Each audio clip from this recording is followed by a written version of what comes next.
నిజంగా అన్ని మెసేజ్లు వస్తాయని నేను అసలు ఎక్స్పెక్ట్ చేయలేదు మావా.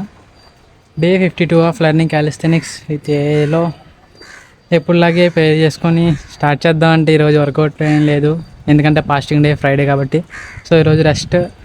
ఏం చేయలేదు, తెలియక సరదాగా ఏదైనా క్వశ్చన్ అడగమని లేదన్నా సజెషన్ ఇవ్వమని అడిగితే ఇన్ని మెసేజ్లు వస్తాయని నేను అసలు ఎక్స్పెక్ట్ చేయలేదు. నేను అంత టైం అంతా అలాగే అయిపోయింది నాకు.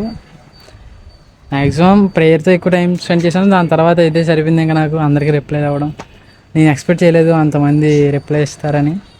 సో నాకు చాలా హ్యాపీగా ఉంది, నిజంగా చాలా నేర్చుకున్నాను. ఇంకా నేను కూడా అందరితో రియాక్ట్ అవ్వడం, కమ్యూనికేట్ చేయడం బాగుంది నాకు అనిపించింది, అంతే హ్యాపీగా అనిపించింది. సో నాకు కూడా ఎంత పెద్ద ఫ్యామిలీ ఉందా అనిపించింది. సో కుదిరితే వచ్చే వారం కూడా అలాగే ట్రై చేద్దాం. ప్రతి ఫ్రైడే అట్లీస్ట్ నేను స్కిప్పింగ్ కానీ ఏదో ఒకటి హ్యాండ్ స్టాండ్ ట్రైనింగ్ కానీ చేసేవాడిని. ఈసారి మొత్తం బాడీ మొత్తానికి రెస్ట్ ఇచ్చాను అనమాట, ఇంకా ఏం చేయలేదు. సో నాకు కూడా ఈరోజు ఖాళీ లేకుండా అయిపోయింది మొత్తం. పర్లేదు, బాడీకి కూడా రెస్ట్ దొరికింది. సో రేపు వర్కౌట్ వచ్చేదాకా కొట్టేద్దాం. మరి రేపటి వీడియోలో మళ్ళీ కలుసుకుందాం. అంతవరకు సైనింగ్ ఆఫ్.